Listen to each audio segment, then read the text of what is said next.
welcome to the Career Jiu-Jitsu podcast. We have a college guy, a college student who has been studying accounting and finance. This is interesting because we have not had yet someone as a guest on our podcast that is a college student. We have had mostly people who are already in their careers, and we have had somebody as young as a teenager giving a teenage perspective, but we haven't yet had somebody who is a college student that can give his perspective on what it is like to be training jujitsu and needing to balance that along with studying in college to make a career for himself. So we have Brogan Bernstein. Brogan is from the University of South Florida. He is studying accounting and finance, and he actually works as well. He works a 40-hour-a-week job on top of his studies, which is already a challenge in itself with time needing to work full time plus go to college full time. It must not be easy, but he is able to do it. And he is also able to do that along with training jujitsu 4 to 5 times a week. So no excuses to all of our audience out there about not having enough time to train, because Brogan still finds the time to be on the mats 4 to 5 times a week on top of working full time and studying for college. So welcome to the podcast, Brogan. How's it going? Thanks for having me. Absolutely, man.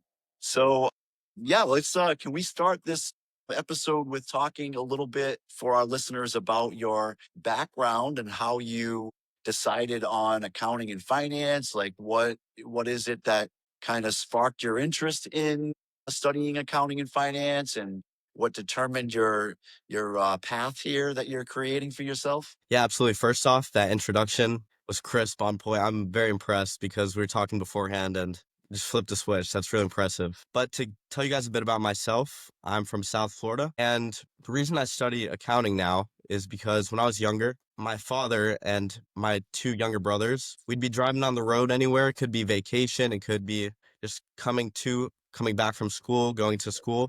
If he saw a open house sign on the road, he would just veer his car into that neighborhood and take us in, tell us about mortgages, the amount it costs per square foot, et cetera. And I was kind of hooked. People would tell me that I'm listening a little bit harder than my brothers. So when it came time to apply to college, I always kind of had it on the radar that I was going to end up in college one day, but I didn't really put much thought into what I'd study. So on the Common App applications, I just saw what would be good with numbers. I'm looking online. It said accounting or finance. I ended up choosing finance. And I got to the University of South Florida in June of 2023. And I knew I wanted to put myself out there. So I applied to, I would say, about 100 jobs. And I ended up landing an internship at Federal Contracts Corp. They're a government contracting agency. And I loved it. The next year, sophomore year, I leveraged that opportunity to do an accounting internship at Accusoft, which was a software development company out of Tampa. And I started to enjoy the routines of accounting. And also something I'll say to a lot of the finance college students that might be listening, that's very niche, but it's a very saturated market, as are a lot of other majors in college. So when you're going to send in an application through LinkedIn, Indeed, et cetera, you see on the application that over 100 people applied for the same thing. And with finance jobs, that's very not rewarding when you do 2 internships early on in college and you can't land a third one at a larger firm. So I started to get diligent about it and talk to my friends that study accounting. And like many other accounting majors, the job security is really good with it. So that's a major reason why I ended up switching. And it's also very similar to finance conceptually. The two really interlock and are based off each other to some extent. So I made the switch over. And from there, I was able to land, coming up is pretty exciting, an international opportunity for a large accounting firm in London, England. So I'll be heading over there next January. Oh, for some of those young people out there, any of our young listeners, you should be inspired by Brogan's story to be diligent, like he said. A good word, by the way, diligence. Very good work there, Brogan. All right. So let's talk about jujitsu, Brogan. So our audience wants to hear about your jujitsu experience. Like, how did you find jujitsu? Yeah, absolutely. So if you're going about your day, if you're listening to this podcast, you probably explore different channels and you hear about it. So I think that I was listening to some podcasts and it was briefly mentioned, something like that. And another time I was hanging out with my friend and he was like, yeah, I used to do jujitsu when I was younger. I think I'm going to get back into it. And these thoughts kind of form in your brain, but I knew nothing about it. I didn't know it was a grappling sport. I didn't know if it was striking or not even. But like I said, I work full time and I started a new job and I was working 40 hours a week and going to class and I was really stressed out and I was like, I need to commit to something. I want to commit to something. I'm a really curious person. I was looking into like religious texts, self-help texts in general. I just like to learn new languages and the like. But I just thought I'd give jujitsu a try, and I ended up going to Gracie C Martial Arts in Tampa, and I haven't looked back. So That's awesome. That's great. So what's the thing that you learned the most at, like in jujitsu that you think you've applied as a college student? Like between there's a lot of different principles that you can learn from jujitsu that you can apply as a college student. So what would you say? yeah, absolutely, good question. I would say something that's really important for any stage of your life is just a general sense of resilience. It's once you're there and you start pushing yourself, it's a really rewarding feeling. I felt that before last summer when I was really just making an effort to go to the gym and eat well. And it pays off not only physically, but mentally as well. Sometimes you'll come back from jujitsu with, I don't know, you'll like catch a knee in the mouth or, get submitted a really hard way. But if you just keep pushing through it, you'll find that if you reflect on the person you were about a year ago or before you started jujitsu, I promise you, you'll be a more resilient person. And that applies to all facets of life. Yeah, good. I love it. I love it. That, time is of the essence as a college student, right? You have to balance so many things between studying and working, partying. So speaking of that, time is of the essence in this and you have to be able to keep yourself organized. I know a little bit earlier we were talking about journaling. So you said that you keep yourself this is important. I really think that as a college student, if you are listening to this podcast, this is going to be really good, a really great tip to learn from Brogan here, because Brogan was telling me earlier that he creates lists and he journals everything and he puts things in folders so that he can categorize stuff. He does it for jujitsu and he also does it for all of his studies. So, Brogan, can you talk to our listeners a little bit about what you do with your journaling and lists and how that helps you? Yeah, absolutely. So, first off, it doesn't have to be a physical list. It could be, I personally use the Google Suite, like Google Drive, Google Docs. Or, as I was telling Jason earlier, when I'm at my desk job and I have a really good idea about something in jujitsu or for my CPA prep that I'm doing, I'll just write it down, throw it in my backpack. Then at the end of the day, when I go home, I'll have the opportunity to review that good idea I have. Because as for many of us, we're going about our day, you have these good ideas in your head and they leave you. You're not superhuman unless you really ruminate about it all day. You really don't have that computing ability that a computer would have or a folder would have when you're writing something down. And from there, you can kind of mold it into something that you want to do over the long term or get done. Yeah, Frank would love to hear this, Brogan. Our co-host Frank loves journaling. He journals everything as well, so he would be right on the same page with you on that. Do you journal your jujitsu too? Yeah, I actually purchased this jujitsu journal online. However, since I'm so busy, it's more of a thing I'll write when I have the time. But something I was saying was that I started this experiment for myself where I'm calling it Operation 365, where I just have one goal and it's to journal in this specific notebook that I got every single day for 365 days. And I've only missed one day so far, but it's important to keep on pushing. And you don't have to be adamant about it like me or as crazy about it as I am. But I found that when you're putting your thoughts together to write it down, you're kind of connecting these important lessons or things you learned in class and actively recalling them so that the next time you go into jujitsu class, you're going to remember that move. Or when you go into work, you're going to remember that thing that your boss told you that's about a really specific project or document. So I would say try it out. Yeah, you talked about folders, right? So you put things in folders. I think the word I used earlier was compartmentalizing. So you Yes, sir. compartmentalize your journaling and your lists into folders. Can you talk a little bit about how you put these in folders and how that helps? Yeah, absolutely. I go into my Google Drive and I just put general folders of ideas together so that once I create a new list or something like that, I can just and put it into the folders. For example, I have things that make my day easier, like morning routines and blueprints. I don't follow it as strictly as I can yet because with habits, you got to slowly implement it over time. Just try your best. So I have things like that, routines in one folder. I have jujitsu in another. And on the jujitsu one, I have some really interesting concepts. I will put positions, mount, guard, etc., side mount, and I'll put the various escapes or defenses on one end, and then I'll have another folder for attacks or submissions. So once you start getting good at one, once you get in that position, mount, for example, your bottom mount, you're like, oh, let me go into my mental notes real quick because you don't have much time, especially when you're in a beginner to really know these things. But once you know, oh, I have at least trap and roll down, you can try to resemble that and really implement it. Is one of the folders, does it have a title, Stop Being Choked? No, no, it doesn't.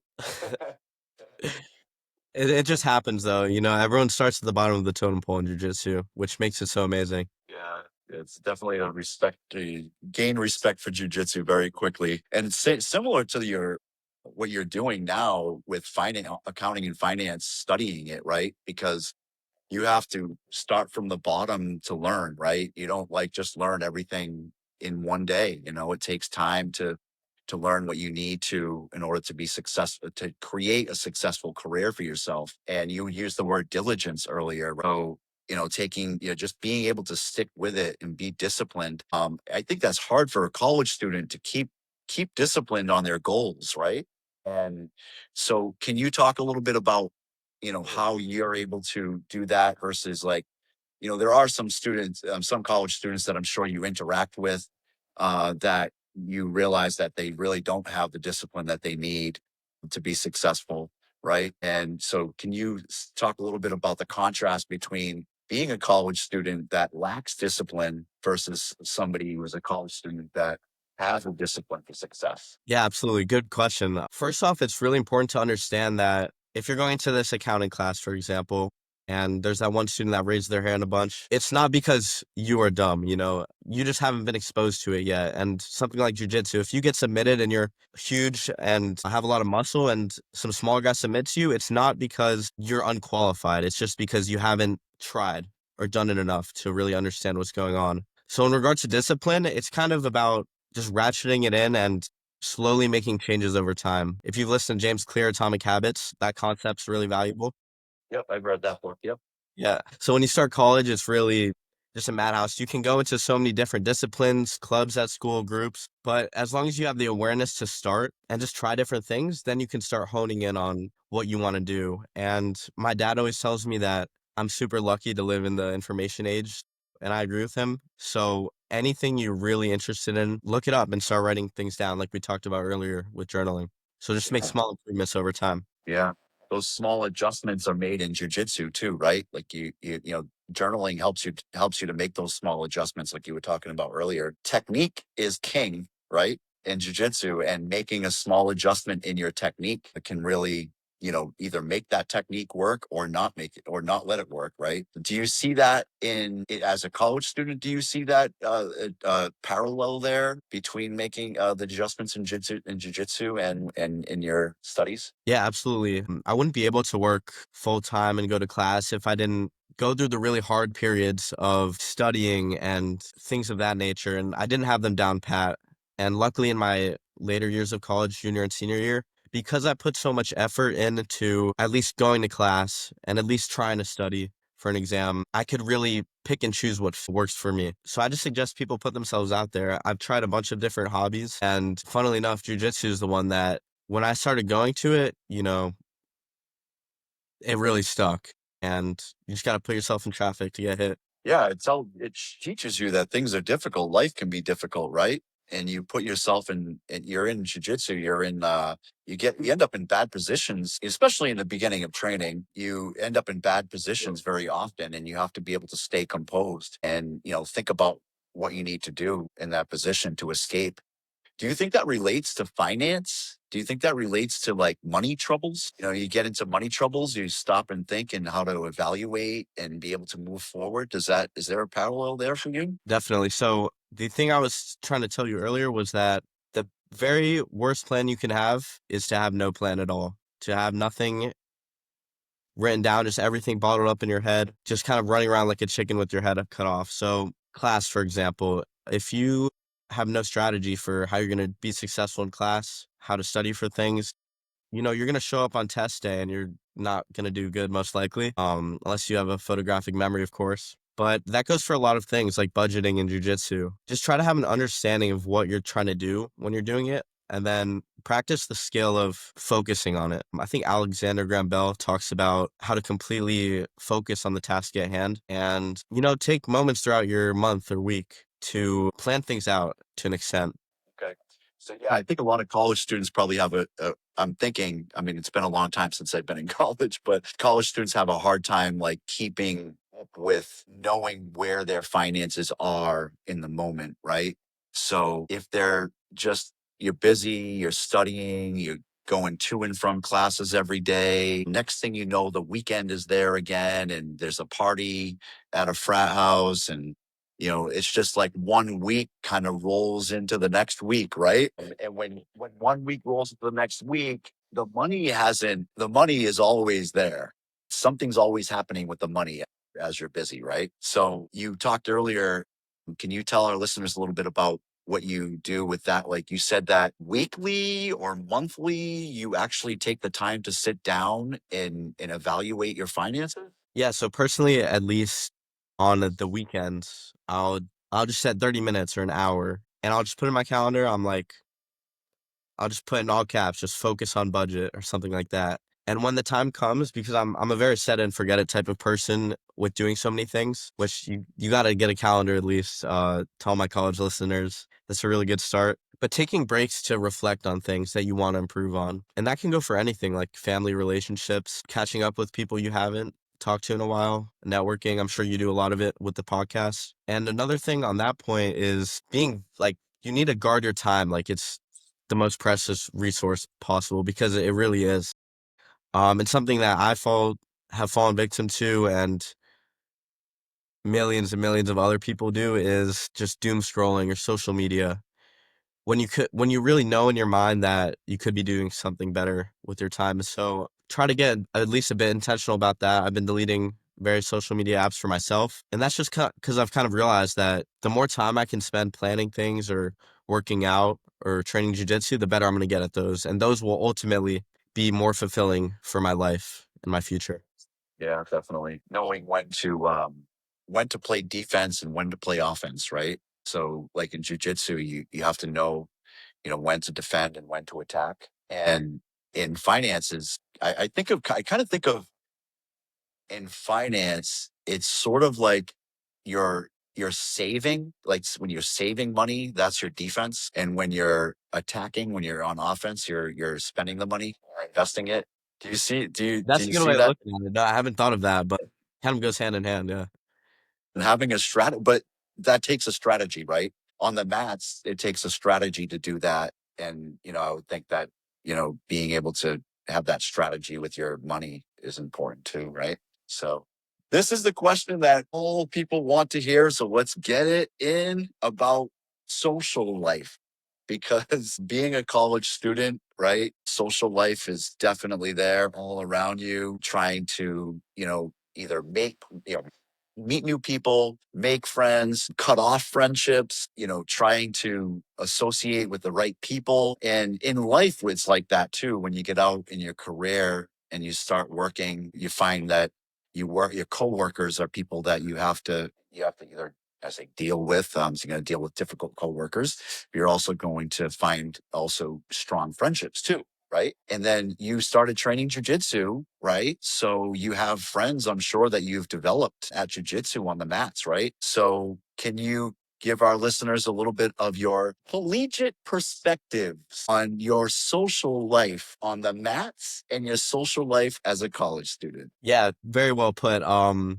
The great thing about college is that you're walking in and out of a new classroom or group every week, and there's a ton of people to meet. And kind of, at least when I started college, you don't really know yourself completely. And there's a saying that if you know yourself and you know your enemy, you need not fear the results of 100 battles. So that kind of goes for a lot of things, just knowing yourself.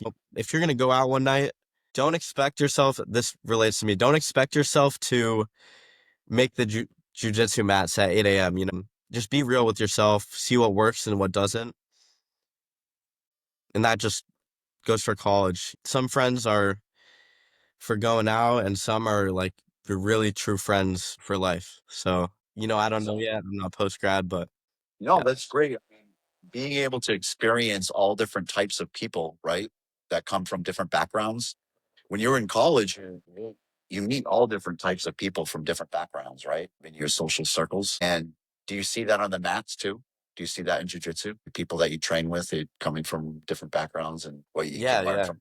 I, Can I learn haven't from. mentioned it yet, but in these past weeks, I've really started to think that jujitsu is the best sport in the world. And the reason I say that is because you don't see older people playing a lot of sports out, or people of both genders like on the mat working together towards a common goal, learning a new technique. It's quite amazing. And then like you're saying, you're making friends, you can talk during it, adjust your technique. And I've made a lot of friends already, and I can't wait to see what comes next. When I'm out in London, I'm definitely gonna check out the academies over there. So yeah, something I think I've heard you guys talk about it is that the people that are going into it, they just want to beat someone up or choke someone out. They get humbled really quick, and the ones that stick with it are the ones that are a bit more humble at least, and are willing to take failure and criticism to grow over the long term. And the other people that are there are thinking the same exact thing as you. So it's honestly a Yeah. great place to be. Yeah. You probably see a lot of college students that kind of have bad habits, right? Like you run in, okay, but the contrast. Can we talk about the contrast, all right, between the types of people that you see on the mats and, their levels of success in both maybe their careers or in their personal life, and versus the college students that, and not all college students are not going to be successful, but I'm sure that you run into plenty of college students that you see that you're like, you just shake your head and you're like, yeah, this person's not going to make it.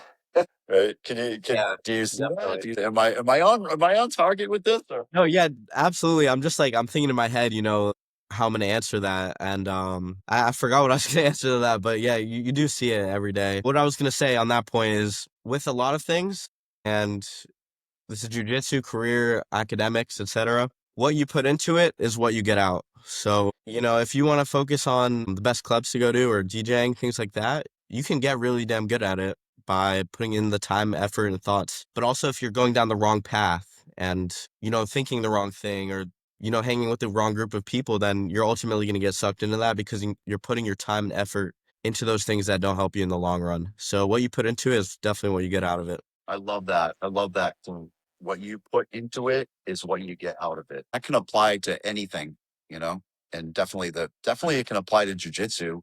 Put the time in. You're putting the time in 4 to 5 times a week, right? And then also what you put into your studies, and you're doing it right because you're able to do all of these things and still balance your studies and move forward. So it's awesome. What is one bad habit that college students have that is similar to a sloppy technique on the mats? So like, somebody who just rushes a technique in there and it's don't do it right, it's sloppy and it fails. Yeah, I'm smiling because I'm definitely guilty of this, and I know many friends are as well, but I know that going out to eat stacks up like crazy over weeks, months, and eventually years. And if you understand compounding interest, that money could have been making you way more money in the future. And it also may be harder to pay that much credit card if you're spending so much food on eating out. So that's something I'm definitely guilty of, and something I want to talk about. Compounding interest. Yeah. Yeah. So can you explain a little more about what you mean by compounding interest for our listeners as a Yeah, as so a col a college student perspective? okay. Yeah, sure. I guess in regard to college, right? You start in your classes, and what's the one thing that matters most? It's your grades. Why do they matter so much? It's because when you ultimately send your resume into an employer, they're statistically more likely to hire you if you have a higher GPA than a lower one. And when you get out into your career, you're more likely to get promoted if you have a higher GPA or the master's degree than someone who doesn't. And that goes for things like we said about food or like small spending habits that stack up over time. But in regards to college, you need to prioritize the things that you kind of have to zoom out and prioritize those things that will have an impact over the long run. Because yes, it's one thing to get your degree, but they're really going to be looking for, at least in highly competitive markets and internships, that higher GPA. So you want to really attack the things that are more visible and that will give you the highest ROI in the long run. I love that. I love that, Brogan. The things that will give you the higher ROI in the long run. That's amazing. Well, Brogan, I would love to be able to talk all day about this, but I'm going to steal this. I'm going to steal this segment of the show from Frank. Frank is not with us today. So this is the part that Frank usually does, but I'm going to steal it from him today because he's not here. And I'm going to call this tap out time. Ladies and gentlemen, we are in tap out time. This is the segment of our show where we tap out and give our listeners all of our wonderful takeaways from our podcast with Brogan today.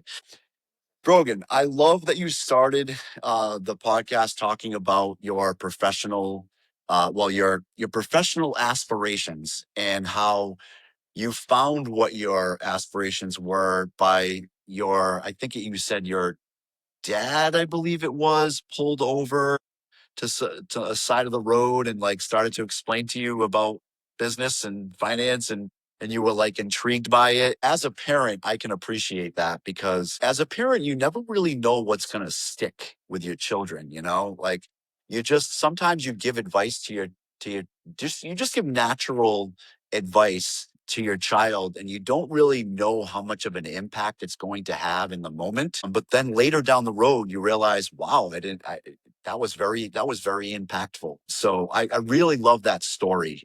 And kudos to your dad. So I hope your dad listens to this podcast and he hears that. The other things you talked about that I really took away from this is I loved when you talked about the categorizing of and making lists and journaling because I think that's something that's just so underutilized by college students creating journaling things and creating lists because I personally do this. A lot of times I create a list and then I'll put like ones, twos, and threes next to things. And then those ones are the prioritize ones that I want to prioritize. So lists allow you to do that. Lists allow you to look at it and go, okay, what do I need to do now versus what can I put off to tomorrow? So I think that's a big takeaway for college students and for generally, really, for all of our listeners. If you don't create lists and prioritize lists and journal things, hopefully this podcast will inspire you to do so in the future. So I love that about what you said. And then I also loved that we talked about the discipline that it takes to in college with your time because you have to stay focused on your goals and there's so many distractions between partying, social media. I love how you talked about that you just kind of got rid of some social media and you were like, I can't, I'm doom scrolling too much, you know, and it's just wasting my productivity time. And that is a big step for someone your age because social media can really stop somebody from spending the time on doing the things that are going to help their future, is going to help them in the future and be able to be successful. So I loved that. I love that you talked about that. And then the last thing that you just talked about when you said that what you put into it is what you get out of it. I know we said that 3 times now, but I want our listeners to hear that once again. What you put into it is what you get out of it. That can go for anything in life, and especially for somebody that's in college, studying, going to jiu-jitsu 4 to 5 times a week, working a full-time job. You have a lot of things going on, and it can be overwhelming. And being able to stick by your goals and being able to be disciplined, sometimes you have to cut out those distractions in order to do that. So I admire you for being able to do that, Brogan. So yes, well, this has been great, Brogan. So our call to action today is for everyone out there who knows Brogan. Brogan is going to share this podcast, of course, and please share it. Share it among your college students. Let's let this podcast go viral at the University of South Florida. Go Bulls, baby. I'll share it over here. Definitely. So thank you so much, Brogan. Do you have any last minute advice or comments for our listeners today? Yeah. Well, first off, that was an amazing episode. Very seamless. You're a great person to talk to, and I definitely learned a lot while talking to you as well. But my best piece of advice for people out there is to trust your intuition and start figuring out what works for you. Once you start winning and being successful at certain things, you kind of start to really like that feeling of at least productivity. Just trust yourself and make good decisions. That's all there is to it. Awesome. All right. Well, thank you so much, Brogan, for all of this valuable knowledge and insight for our listeners. All right. Have a great day, bro. Take care.